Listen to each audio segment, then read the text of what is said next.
미디어의 본질을 묻습니다. 질문하는 기자들 큐 시작하겠습니다. 세계를 보는 창이라고 하는 국제 뉴스를 국내 언론은 얼마나 정확하고 공정하게 보도하고 있을까요? 오늘은 지난 시간에 이어서 최근 포털 뉴스창을 뜨겁게 달군 왜곡된 국제 뉴스를 과연 무엇이 어떻게 잘못됐는지 팩트 체크해보는 시간 가져보겠습니다. 이어지는 큐 플러스에서는요, 유튜브 시대 아날로그 라디오로 소통의 길을 찾는 공동체 라디오를 소개하겠습니다. 자, 그럼 오늘 함께할 분들 만나보겠습니다. 홍원식 동덕여대 교양학부 교수 모셨습니다. 안녕하세요. 안녕하세요. 네, 그리고 KBS 김나나 기자도 함께합니다. 어서 오세요. 안녕하세요. 네, 오늘 첫 출연이신데 짧게 각오 한마디. 네, 뉴스 미디어를 저도 역시 기자로서 비평을 한다는 게 부담스러운 일인데 그래도 누군가는 해야 될 일이라고 생각하고 열심히 하도록 하겠습니다. 네, 자, 활약을 기대하겠습니다. 네.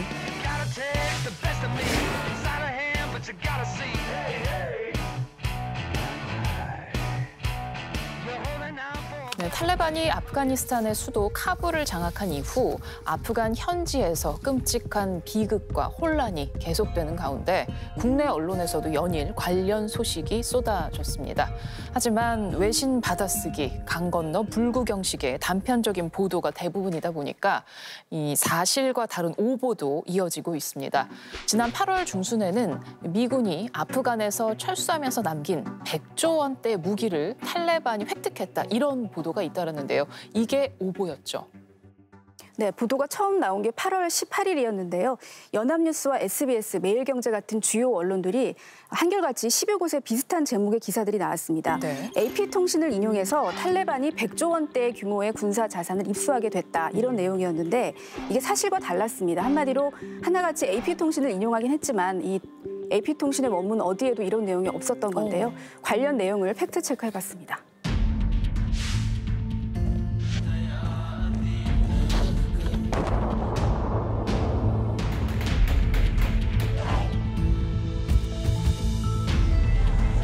이슬람 무장단체 탈레반이 아프가니스탄을 함락한 직후 미군의 급한 철군에 대한 보도가 잇따랐습니다. 관심은 자연스레 미군이 남기고 간 무기의 행방으로 모아졌습니다. 잇따라 비슷한 제목의 기사가 쏟아집니다.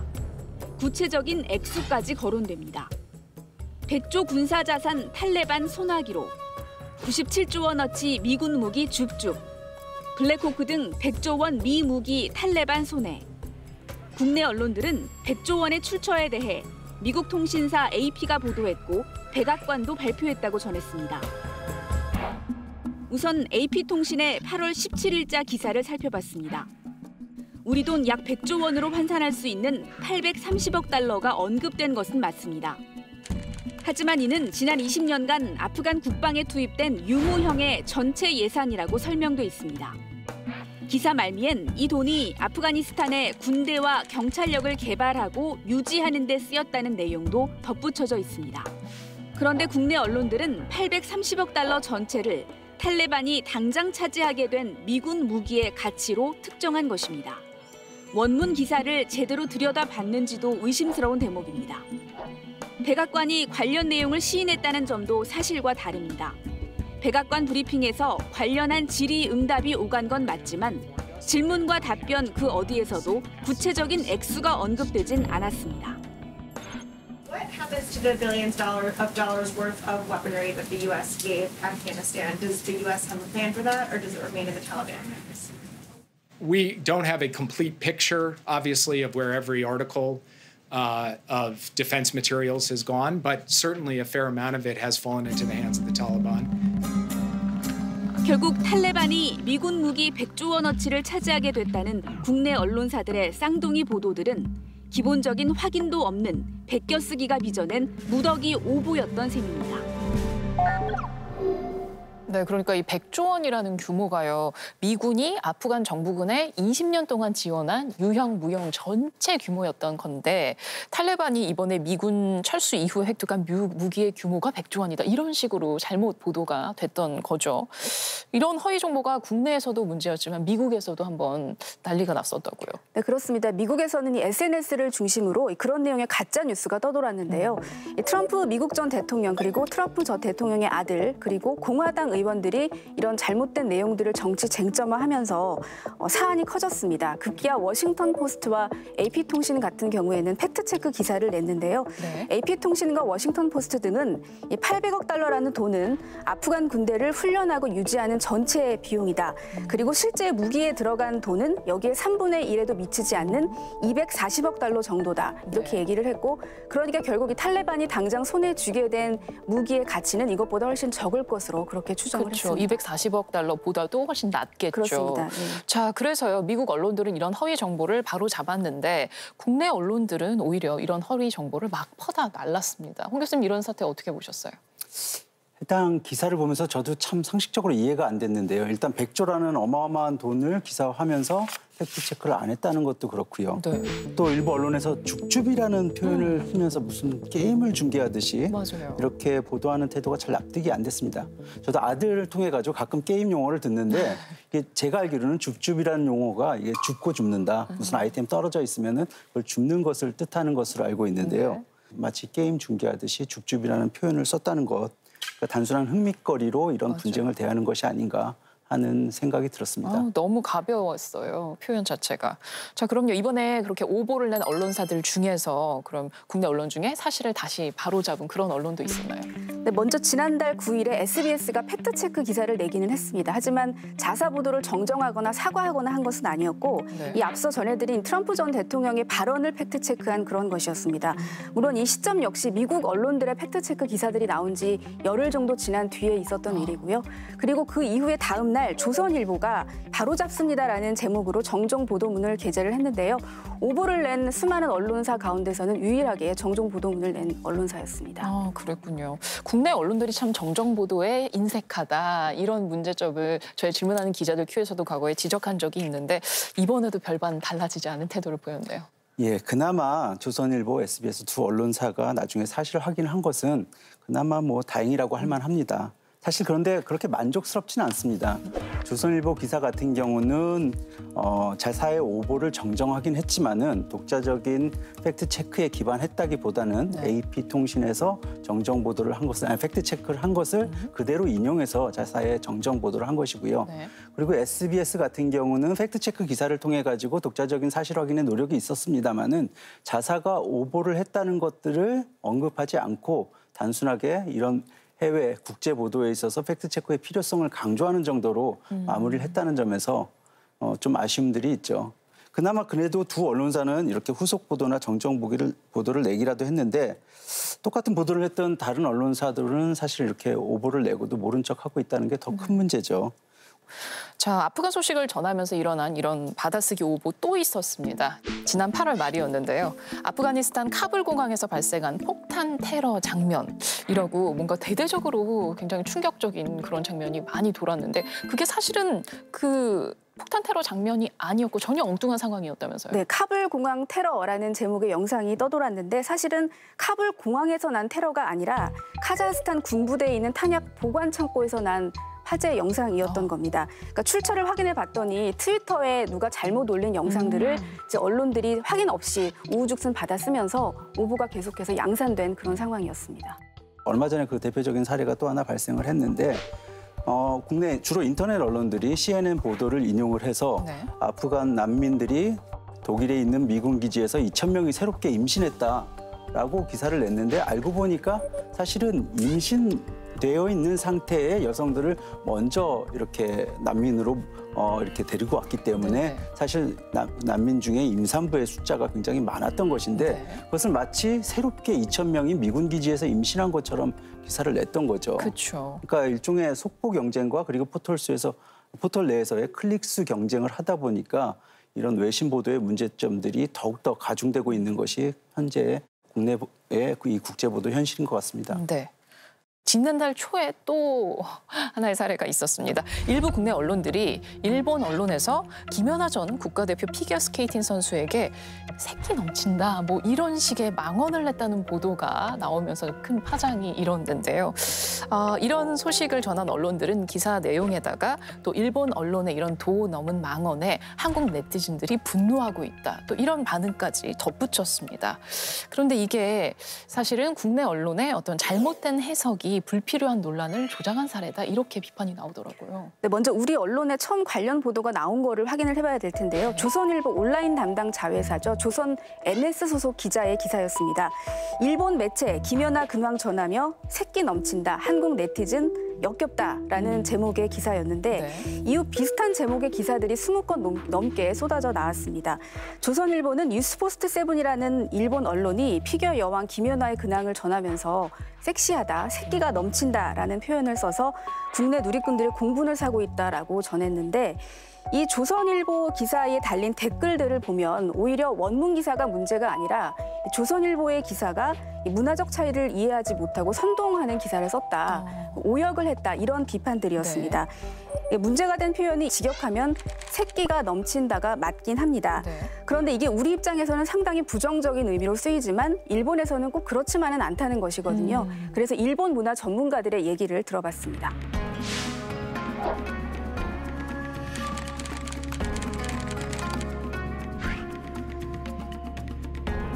한자어로는 우리 눈엔 새끼로 읽히는 한자어인데 일본에서 어떤 의미로 쓰이는지 좀 정확하게 알고 싶어요. 한국어에서의 새끼라고 하는 거는 지금 말씀하신 대로 어떤 의미에서는 모욕적인 표현이 될 수도 있겠습니다. 희롱이 될 수도 있는 것이고요. 하지만은 일본어에서 이렇게라고 하는 거는 한국어 정도는 아니다라는 생각이 듭니다. 성적으로 모욕을 준다거나 하기보다는 오히려 저는 김연아 선수가 이렇게 여성적인 매력을 발산하고 있다. 여성적인 매력이 넘치는 은퇴 후의 생활을 하고 있다라고 하는 부정적인 의미보다는 긍정적인 게 훨씬 강하다고 봅니다. 맞습니다. 네. 되게 막 품이 떨어진다 이렇게까지 또 얘기하는. 그 이렇게라는 표현이 상당히 거부감을 주거나 너무 이렇게 성적으로 폄하하거나 그런 의미가 아니고 그냥 여성으로서의 매력, 남성으로서의 매력이 있다. 그러니까 남자한테도 쓰거든요. 네, 그래서 뭐 성희롱적인 의미를 담는다거나 그런 뜻이 아니고 한국에서보다는 훨씬 그냥 여성으로서의 매력, 남성으로서의 매력을 강조하는 그런 단어라고 할 수 있겠습니다. SNS 상에서 많이 사용되는 표현으로서 점잖은 표현이라고는 할 수 없지만 점점 이런 표현들이 일반화되면서 최근에는 이런 표현을 사용을 해도 이것이 뭐 일본인들이 이 기사를 딱 접했을 때 뭐 김연아를 특별히 폄하한다거나 뭐 무시한다, 경시한다거나 그런 느낌은 받지 않을 거라고 저는 생각을 합니다. 네. 이렇게로 발음되는 새끼라는 단어처럼 일본과 한국이 한자어로는 똑같이 쓰는데 뜻은 다른 경우 또 어떤 게 혹시 있을 수 있을까요? 우리 한국어에 팔방미인이라고 하는 한자 수거가 있는데요. 일본에서도 같이 씁니다. 합보비진이라고 읽습니다만은 한국어에서는 여러모로 봐도 혹은 여러모로 훌륭한 여성을 가리키는 말입니다만 일본어에서는요 마이너스 이미지가 생기게 됩니다. 여기에도 얼굴 내밀고 저기에도 얼굴 내밀고 여기에 참견 저기에 참견하는 사람 이런 마이너스 이미지가 있습니다. 언어를 완벽하고 그리고 정확하고 적절하게 이해하기 위해서는 그 나라의 문화에 대한 이해가 필수적이라고 할 수 있겠습니다. 네. 한국에서는 이 곤조는 곤조불이다 해서 되게 부정적으로 사용되고 있지만 일본에서는 곤조가 있다라고 하면은 상당히 긍정적인 근성이 있는 사람, 뭔가 끈기 있게 뭔가를 해내는 사람 그런 의미거든요. 그래서 새끼라는 표현은 그 정도로의 차이는 뭐 없다고 할 수는 있겠지만 그래도 새끼가 한국에서보다 훨씬 더 긍정적인 의미로 받아들여지고 있습니다. 그래서 그런 부분을 좀 이해를 해야 되지 않을까. 예. 네, 언어라는 게 뭐 뉘앙스라는 게 있어서요. 근데 그게 또 문화나 정서와 연결이 되는 부분이다 보니까 해석이 참 어려운데 그러니까 그런 부분을 기사로 전할 때는 더 신중했어야 하는 게 아닌가 하는 생각이 들어요. 그리고요, 이번 원문 기사를 냈던 일본 매체 뉴스포스트 세븐이라는 곳이 저는 이번에 사실 처음 들어본 매체였거든요. 이번 그 원문 기사가 그렇게 꼭 전해야 될 만큼 중요한 어떤 가치가 있는 기사였을지 그런 부분도 좀 의문이 생겨요. 네, 이 뉴스포스트 세븐이라는 언론사는 사실 자극적인 연예계 소식을 주로 전하는 온라인 매체입니다. 그런데 이 처음 원문 기사의 내용이 문화적 차이를 고려하지 않고 좀 잘못 번역된 것은 맞습니다만 그래도 원문 기사 역시 그렇게 좋은 기사라고 할 수는 없다는 게 전문가들의 판단입니다. 이렇게라는 뜻이 우리나라의 새끼로 번역되는 것처럼 그렇게까지 부정적인 뜻이 아니라고 할지라도 이게 성인지 감수성이 상당히 떨어지는 기사다. 이런 비판을 피하기는 어려울 것 같습니다. 그러게 말입니다. 또 그 기사를 한국에 전했던 이 한국 매체들은 그 기사에다가 덧붙여서 한국 네티즌들이 그래서 일본 언론 보도에 대해서 분노하고 있다. 이런 반응까지 덧붙였거든요. 근데 일련의 상황들을 쭉 짚어보고 나니까 과연 한국 네티즌 누가 그런 반응을 했었던 걸까? 실체가 있었던 걸까? 이런 의문도 생기네요. 저도 뉴스포스트 7이라는 매체를 처음 들어봤는데요. 사실 우리가 이렇게 잘 모르고 뉴스 영향력이 크지 않은 매체를 인용을 한 것은 결국 조선 NS에서 새끼라는 이 특정한 표현을 부각시키고자 하는 그런 언론사의 의도가 있었다고 봐야겠죠. 그 기사를 보면은 원래 보도의 의도와 상관없이 그 기사 속에는 거의 결론이 네티즌의 표현들을 직접 인용하면서 결론을 맺고 있거든요. 근데 그 내용들을 보면은 물론 출처도 굉장히 불분명하지만 그 내용 속에 굉장히 자극적인 표현들도 많이 들어가 있습니다. 실제 조선 NS 기사를 보면 제목에서부터 역겹다라는 표현을 쓰고 있죠. 그렇죠. 굉장히 자극적인 표현을 쓰고 있는 거죠. 정리해 보면은 결국 조회수를 올리고자 하는 목적으로 출처가 불분명한 네티즌들을 인용을 하고 그리고 일종의 오역의 문제가 곁들여져서 그리고 문화적 차이를 고려하지 않는 반일 감정을 자극하는 내용들로 기사를 만들었다. 우리가 이렇게 정리해 볼 수 있을 것 같고 이런 것들이 국제 관계에서 과연 어떠한 영향을 미칠 것인가 생각해 보면 결코 좋은 기사로 우리가 평가하기는 힘들 것 같습니다. 네, 단순한 번역 실수로 인한 오보라든지 자의적인 해석이 난무하는 국제뉴스의 문제점, 신문 기사를 중심으로 짚어봤는데요. 이게 방송 뉴스라고 해서 크게 다른 것 같지는 않습니다. 방송 뉴스 역시 국제 보도에 많은 투자를 하지 않고 있기 때문에 굉장히 짧은 시간에 적은 인력으로 국제 보도를 담당을 하면서 많은 실수가 나오고 있다고 봐야겠죠. 네.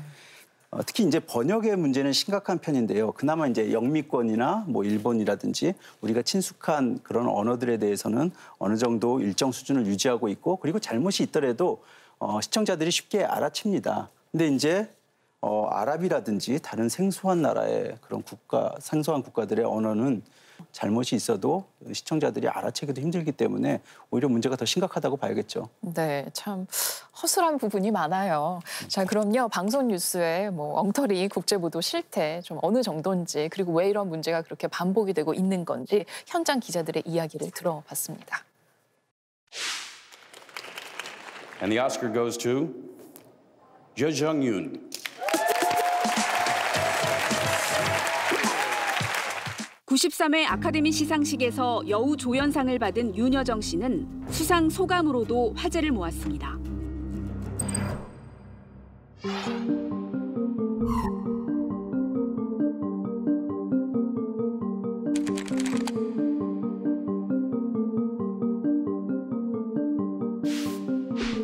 상당수 국내 언론은 윤 씨가 할리우드를 존경하지 않는다고 했다면서 거침없는 돌직구였다고 전했습니다. 다소 무례한 발언으로도 읽힐 수 있는 대목입니다. 하지만 윤 씨의 말은 동경하지 않는다 또는 선망하지 않는다 정도로 해석해야 한다는 게 전문가들의 지적입니다. 일하라는 아들들의 잔소리 덕에 상을 탔다고 말했다는 해석 역시 정확한 번역과는 차이가 있습니다. I'd like to thank to my two boys who made me go out and work. This is the result because mommy worked so hard. 윤 씨가 두 아들을 언급한 건 맞지만 내가 일할 수밖에 없게 했던 두 아들에게 고맙다 정도가 적절합니다. 익숙하지 않은 언어일수록 원래 뜻과 다르게 번역되는 사례는 더 자주 눈에 띕니다. حان الوقت إن المرأة تسوق.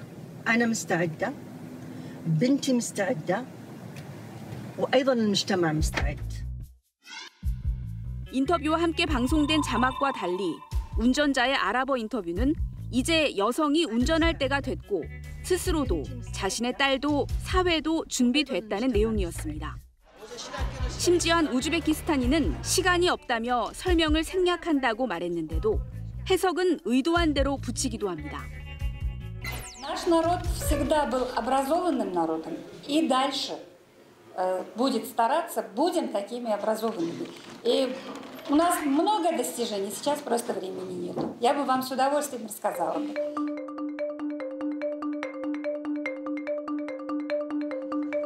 국제뉴스 기사를 쓰는 기자들 얘기를 들어보면 오역이 빈번할 수밖에 없어 보입니다. 외신이 들어오면 말은 아랍어나 러시아어로 해도 스크립트는 영어로 들어오고 그걸 다시 한국어로 우리가 번역해야 하는 거잖아요. 근데 그 해석이 어디서부터 어디까지인지는 모르는 거예요. 원어를 모르니까. 그러니까 그냥 감으로 잘라서 넣는 거죠. 시간에도 쫓기니까 그냥 감으로. 사실 그래도 영어나 이런 건 더 세밀히 하려고 하죠. 왜냐면 그래도 잘하는 사람이 많으니까. 하지만 상대적으로 덜 쓰이는 아랍어나 러시아어 뭐 이런 쪽으로 갈수록 누가 이걸 알아듣고 문제를 제기할까 하는 생각도 하는 것 같아요. 우리가 막 지어내는 건 아니지만 거기에 대한 긴장감은 확실히 덜한 게 맞죠. 그래도 요새는 조금 뭐 어렵기가 좀 그래도 있으니까 수를 하면서도 좀 찝찝하고 틀렸으면 어떡하나 하는 그런 불안감이 좀 있고. 기사들을 데스킹 과정을 거치잖아요. 기자가 올린 그 한국말을 기준으로 그거를 데스킹하는 거죠. 이게 어떤 뉘앙스인지 이 정도는 묻지만 이게 이 뜻인지 그거는 사실 서로가 모르는 상황이기 때문에 그런 면에 있어서는 데스킹은 없는 것 같아요. 그런 면에서는. 네, 방송 기자 인터뷰 내용 중에 번역기가 있으니까 예전보다 나아진 면이 있다. 이런 내용은 진짜 좀 충격이에요. 이렇게까지 전문성이 없는데 그걸로 기사를 쓰고 보도를 하고 해도 되는 건가요? 네, 방송사 두 곳에 국제부 경험이 있는 기자들 얘기를 들어봤는데 사실 이게 특정 언론사에 국한된 얘기라고 말하기는 어려울 것 같고 네. 사실 대부분 비슷한 분위기일 거라는 생각이 듭니다. 그러니까 각국의 언어 전문가들이 언론사에 있는 건 사실입니다만 이분들이 모든 기사들을 검수하고 언제 나올지 모르는 기사들을 위해 대기하고 있을 수는 없기 때문에 어려운 부분이 있는 게 사실이고요. 그러니까 뭐 국제뉴스를 전문적으로 쓰는 기자들이 뭐 모든 언어를 완벽하게 구사하지 못하는 걸 죄라고 볼 수는 없지만 그럼에도 불구하고 우리가 흠결 없는 기사를 써야 하는 것은 기자로서의 숙명이기 때문에 뭐 기자 개인의 경쟁력을 강화하든 아니면 언론사 차원의 어떤 대비책을 좀 더 강화하든 대책이 필요할 것 같습니다. 네. 물론 언론사가 모든 언어를 번역할 수는 없죠. 그리고 모든 언어를 번역하라고 주문하는 것도 아닙니다. 그러니까 이제 언론사들은 지역 전문가를 일종의 취재원이나 취재 자문으로 확보하고 있는 것들이 중요하죠. 그래서 최종 완성된 보도를 내기 이전에 이 전문가들을 통해서 확인하는 과정을 거쳐야 하는 것이 아닐까 생각을 합니다. 네, 쭉 이야기 나눠보니까요. 국제뉴스의 가장 큰 문제는 기본 원칙이 안 지켜지고 있기 때문이 아닌가 싶어요. 물론 발로 뛰는 국제뉴스 전문가들, 뭐 훌륭한 특파원분들도 많은 게 사실입니다만 사실 기자들 사이에서 국제부는 좀 쉬어가는 부서, 뭐 한직 이런 인식이 있는 게 사실입니다. 이 질문하는 기자들을 큐에서 한 차례 지적한 바도 있습니다만 특파원 제도는 갈수록 축소되고 있는 추세가 맞거든요. 특히 아프간 같은 분쟁 지역을 취재하려면 비용은 서너 배 정도 더 많이 드는데 소위 말해서 잘 팔리는, 잘 읽히는 기사가 아니다 보니까 여기에 대한 투자를 더 늘리는 것도 사실상 어려운 부분이 있는 게 사실입니다. 그러니까 결국 외신 의존도는 점점 더 높아질 수밖에 없을 것 같습니다. 네. 결국 뭐 비용 문제다 그렇게 들리는데 뭐 다른 나라들도 그런 문제를 겪지 않진 않을 거 아니에요. 어떻게 하고 있어요? 뭐 국제뉴스 품질하고 보도량을 비교한 연구들을 보면은 상당한 격차가 있죠. 작년에 한국언론진흥재단에서 이제 세계 정세와 한국이라는 포럼을 개최한 바 있는데요. 여기서 국내 언론의 국제뉴스 보도의 문제를 크게 한 3가지 정도를 이렇게 지적을 한 바 있습니다. 첫 번째는 특파원 수가 부족하다는 것이고 네. 두 번째는 지나치게 해외 언론을 많이 인용하고 있다는 부분, 그리고 세 번째는 미국, 중국, 일본에 편중되어 있는 국제보도의 문제를 이렇게 지적한 바 있습니다. 특히 이 국제보도의 일선 창구라고 할 수 있는 특파원 숫자에 있어서는 상당한 격차를 보이고 있는데요. 대표적으로 이제 각국의 통신사하고 국내 대표 통신사인 연합뉴스를 비교해 보면은 미국의 AP통신사 같은 경우는 100개 국가에 1,500명의 특파원을 파견을 하고 있고요. 네. 신화통신사 같은 경우는 107개 국가에 500명을 파견하고 있고요. 반면에 이제 국내 연합뉴스 같은 경우는 25개국에 59명만 파견하고 있어서 이미 일선 창구에서 큰 격차가 있는 거죠. 네. 말씀하신 것처럼 국내 언론 보도가 아무래도 미중일 중심으로 이루어지고 또 이 외신 의존도가 높다 보니까 보도의 어떤 방향이나 상황을 바라보는 시각도 강대국 그대로 따라가는 것 같아요. 앞서 우리가 처음 살펴봤던 이 아프간 사태 관련해서 탈레반을 무조건 악마화한다거나 또 최근 7년 만에 재개된 이제 이스라엘과 팔레스타인의 이 분쟁에 있어서 지난 70년 동안 이스라엘이 팔레스타인 지역을 불법 점령을 하고 그리고 팔레스타인에 대해서 이런 탄압 정책을 여러 가지 펼치고 있는 이런 역사적인 배경을 살펴보면은 이것을 대등한 싸움으로 볼 수 없는데 우리 언론에서는 보복 공습이라든지 전면전이라든지 이런 표현을 쓰면서 팔레스타인 하마스가 먼저 공격을 했기 때문에 이스라엘이 마땅한 보복 공격을 하는 것처럼 마치 대등한 싸움인 것처럼 전형적인 서구 시각을 반영을 해서 그대로 기사화하고 있는 거죠.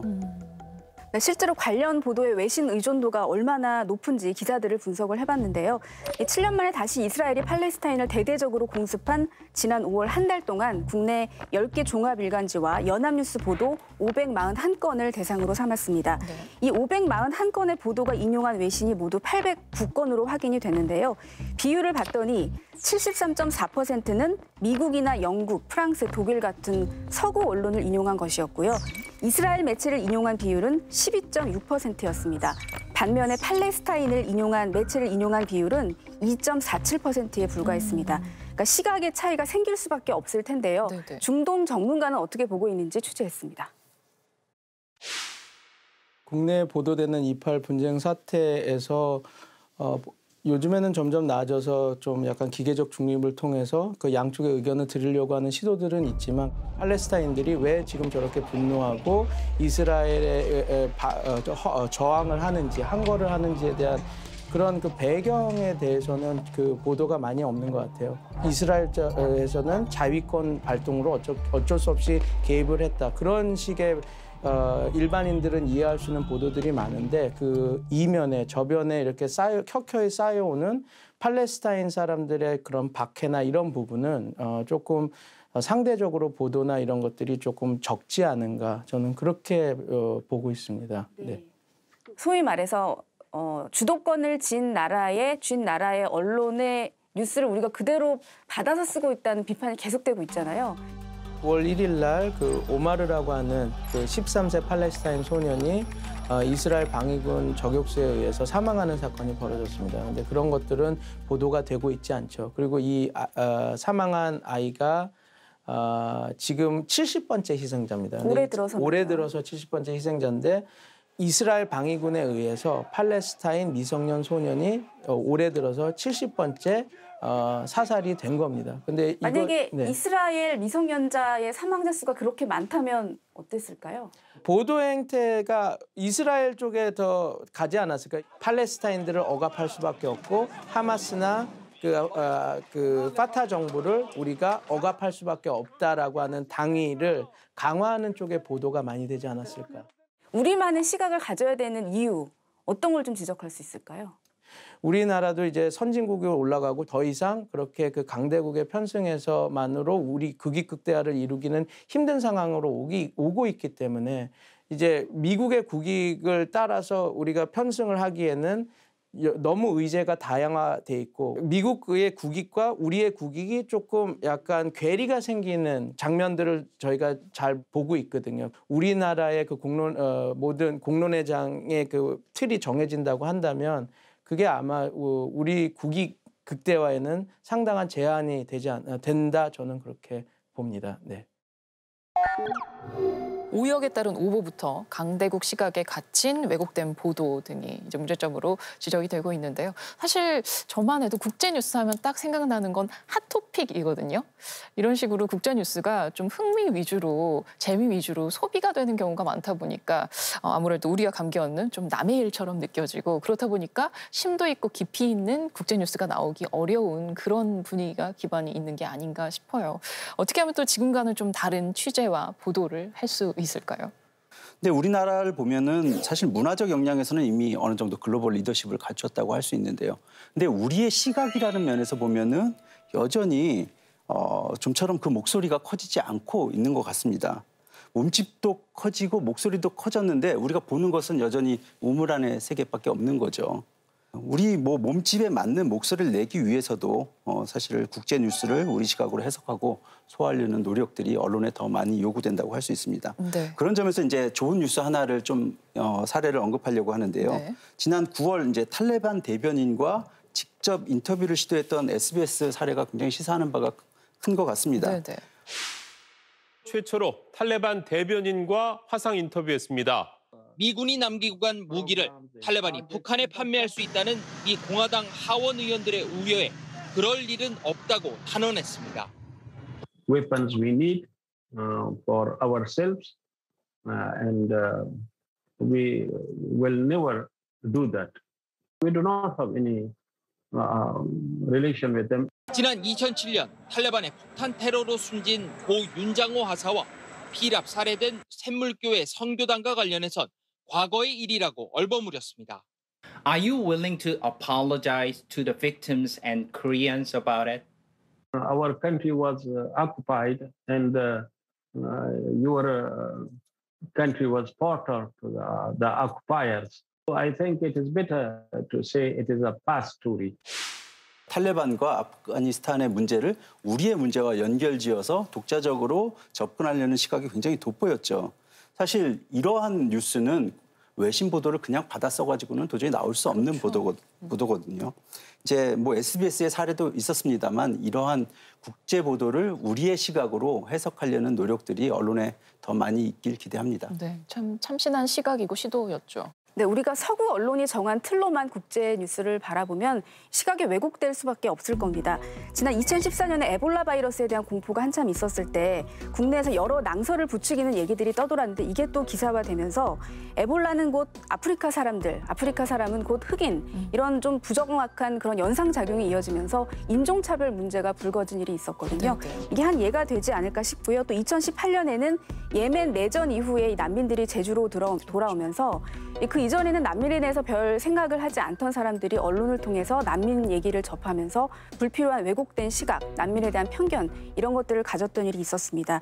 결국 왜곡된 시각은 불필요한 사회적 갈등을 부추길 수밖에 없고 이건 고스란히 우리한테 돌아오는 피해일 것 같습니다. 네. 자, 2011년에요. 한겨레 신문에 이런 칼럼이 있었습니다. 한국 신문만 보면 세계를 알 수 없다. 제목만 봐도 어떤 내용인지 알겠죠. 근데 이게 2011년이었습니다. 10년이 흐른 지금도 한국 언론들 이런 비판에서 자유롭지 못한 게 현실인데요. 우리 언론이 깊이 좀 반성해 봤으면 하는 부분입니다. 자, 오늘 이 이야기는 여기서 마무리하죠. 두 분 감사합니다.